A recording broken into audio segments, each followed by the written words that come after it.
उमेदवारीवरून भाजपवर जोरदार टीका झालेली होती। भिवंडीमध्ये आपण पाहतोय भाजपचे 3 उमेदवार विजयी झालेले आहेत। वसई विरारमध्ये भाजपचे 12 उमेदवार हे विजयी झालेले आहेत। तर भिवंडीमध्ये भाजपचे 3 उमेदवार विजयी होताना आपल्याला पाहायला मिळत आहेत। तर छत्रपती संभाजीनगरमधून देखील महत्त्वाची अपडेट समोर येते।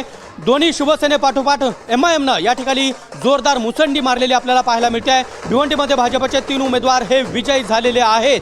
संभाजीनगरच्या प्रभाग 15 मध्ये सेनेचे 2 जण सध्या आघाडीवर असल्याचं चित्र आपल्याला पाहायला मिळत आहे। संभाजीनगरमध्ये प्रभाग 15 मध्ये MIMचे 2 जण आघाडीवर आहेत। प्रभाग 16 मध्ये भाजपचे 4 उमेदवार सध्या आघाडीवर आहेत। तर संभाजीनगर प्रभाग 15 मध्ये MIMचे 2 जण आघाडीवर असल्याचं चित्र आपल्याला पाहायला मिळत आहे। प्रभाग 16 मध्ये भाजपचे 4 उमेदवार सध्या आघाडीवर आहेत। एकंदरीतच मुंबईचं चित्र आपण पाहिलं तर मुंबईमध्ये कांटेकी टक्कर ठाकरे गट आणि भाजपमध्ये आपल्याला पाहायला मिळते। भाजप सध्या 46 जागांवर आघाडीवर आहे, तर ठाकरे गट या ठिकाणी 39 जागांवर केवळ 6 ते 7 जागांचा आपल्याला फरक या ठिकाणी पाहायला मिळतो आहे।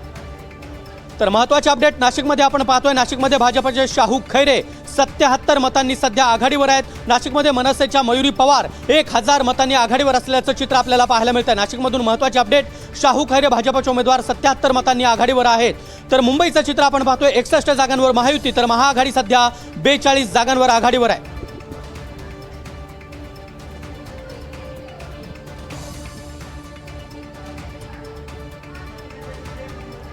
आणि राज्यभरातील 29 महापालिकांचा महानिकाल आपण NDTV मराठीवर पाहत असतानाच अनेक मान्यवर देखील आपल्यासोबत जोडले गेलेले आहेत। आणि विनोद सर, या पुढची चर्चा मी तुमच्याकडे सोपवतोय। अगदी सागर, आपण आता बघतोय की मुंबईमध्ये सगळ्यांचं लक्ष होतं आणि आपल्यासोबत मुंबईवर चर्चा करण्यासाठी उदय निरगुडकर आहेत, राजकीय विश्लेषक आहेत, सेफॉलॉजिस्ट आहेत, त्याचबरोबर काही राजकीय नेते आहेत। भालचंद्र शिरसाट भाजपचे, प्रकाश महाजन आहेत शिवसेनेचे, काँग्रेसचे हनुमंत पवार आहेत आणि महेश पाटील आहेत, महेश चव्हाण आहेत राष्ट्रवादी शरद पवार गटाचे। निरगुडकर सर, तुमच्याकडे पहिल्यांदा येतो। मुंबईचे निकाल अपेक्षित आहेत? नाही, अजून चित्र स्पष्ट व्हायचं आहे। माझं मत आहे की अपेक्षेपेक्षा जास्त चुरस पाहायला मिळते आहे। भारतीय जनता पक्ष हा सर्वात मोठा पक्ष असेल हा जो अंदाज आहे तो खरा ठरला। क्रमांक 2 साठी दोन्ही शिवसेनांमध्ये असं वाटत होतं शिवसेना शिंदे गट तिथे जोर मारेल, पण थोडीशी मागे पडताना दिसते। आत्ता या क्षणाचं जे चित्र आहे त्याच्यामध्ये उद्धव ठाकरे यांचा शिवसेना आपल्याला आघाडीवर दिसते, परंतु अजून पूर्णपणे निकाल हाती आलेले नाही आहेत। त्याच्यानंतर नेमक्या कुठल्या प्रभागातून हे सगळे निकाल आहेत ते बघावं लागेल। परंतु आत्ताच्या घडीला हेडलाईन काय असेल तर ती भाजप नंबर 1। महाजन सर, 39 जागे शिवसेना ठाकरे गट आघाडीवर दिसतोय। कुठेतरी दोघांमध्ये काटेकी टक्कर होती आणि विधानसभेतले निकाल पाहिले तर शिंदेच्या बाजूने होते। यावेळेला मात्र उद्धव ठाकरेंना थोडासा एज मिळताना दिसतो। आमची शिवसेना किती आघाडीवर ह्याच्यात काही समजेना। तुम्ही 61 दाखवलं, 61 महायुतीची 61 आहेत।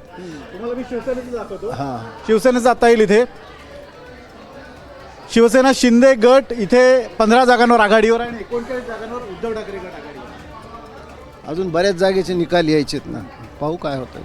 काँग्रेसच्या कामगिरीबद्दल जर विचार केला तर काँग्रेसच्या बऱ्याचशा वॉर्डमध्ये काँग्रेसचे उमेदवार आणि उबाठा आणि मनसेचे उमेदवार यांची जर एकत्रित मतांची बेरीज केली तर ती भाजपपेक्षा जास्त आहे। काँग्रेसचा निर्णय कुठेतरी चुकला असं म्हणता येत नाही। आम्हाला पक्ष टिकवायचा आहे, संघटना टिकवायची आणि मुंबईमधल्या नागरिकांच्या प्रश्नावर कुठल्याही भावनिक मुद्द्यावर निवडणूक न घेऊन जाता मुंबईकरांच्या दैनंदिन प्रश्नावर आमचं लढायचं ठरलं होतं। त्यानुसार आम्ही वर्षाताई गायकवाडांच्या नेतृत्वाखाली असलम शेख असतील, अमीन पटेल साहेब असतील, ह्या सगळ्या मंडळींना सोबत घेऊन आम्ही मुंबईकरांच्या प्रश्नावर आमचा वेगळा आवाज होता।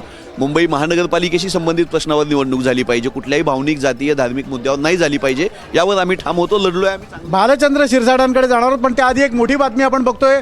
मुंबईत ठाकरे गटाचे निशिकांत शिंदेंचा विजय झालेला आहे। निशिकांत शिंदे यांना खरं तर उमेदवारी दिल्यानंतर तिथं स्थानिक स्तरावर नाराजी उफाळून आली होती, मात्र निशिकांत शिंदे तिथे विजय मिळवताना दिसत आहेत। सदा सरवणकरांचे पुत्र समाधान सरवणकर पराभूत झालेले आहेत। एक मोठा निकाल मुंबईतनं आलेला आहे। शिरसाट आपल्यासोबत आहेत। शिरसाटजी, भाजपला अपेक्षेप्रमाणे यश मिळताना दिसते, पण कुठे ना कुठेतरी उद्धव ठाकरे गट सुद्धा वेगानं आगेकूच करताना दिसतोय। महायुती म्हणून आम्ही निवडणूक लढवली। 50% आता निकाल आलेले आहेत ऑलरेडी। 50%मध्ये 50%हून जास्त जागा या महायुतीला मिळालेल्या आहेत, 62 जागा। म्हणजे आता ट्रेंड क्लिअर झाला आहे। 111मध्ये 62 तर 227मध्ये 120 125 हा ट्रेंड आता दिसतोय। आणि 125 म्हणजे 115चा मॅजिक फिगर ओलांडून महापौर महायुतीचाच होईल, मराठीच होईल, हिंदूच होईल आणि भाजपचाच होईल। महायुतीचा निर्णय हा एकत्र बसून घेतला जातो. महायुतीमध्ये कोणाला कुठली जागा द्यायची, प्रत्येक जागेची खलबतं स्वतंत्र झालीत आणि म्हणून महापौर उपमहापौर ही सर्व पदाची जी काही वाटणी असेल ती एकत्र बसून होईल. ते होईल. महेश चव्हाणजी, अजूनही भोपळा फोडता आलेला नाही. नाही, आम्हाला असं वाटतं की आमच्या 7-8 जागा यायला हव्यात. आता तुम्ही बघत असाल 227 पैकी 111 जागांचे कल आपण बघतोय, तर जवळजवळ फक्त अर्ध्या अजून जागांचे निकाल लागायचे आहेत. तर आम्हाला अपेक्षा आहे की आमच्या 7-8 तरी जागा यायला हव्यात. मुंबईचा निकाल जर बघितला अनाय जोगळेकरजी, तर अनपेक्षित काही नाही आहे. काल आपण एक्झिट पोलमध्ये पण साधारण हाच कल पाहिला. मुंबईमध्ये 46 जागांचे लॉट पुढे येत आहेत आणि मुंबई ही काही तशी एकसंध नाही आहे. मुंबईमध्ये वेगवेगळ्या समाजाचे, वेगवेगळ्या भाषांचे, वेगवेगळ्या जातींचे असे पॉकेट्स तयार आहेत आणि त्यामुळे जिथल्या पॉकेट्समधनं निकाल येत आहेत तसे ट्रेंड कमी जास्त होत आहेत. साधारणतः महायुतीचा लीड आहे.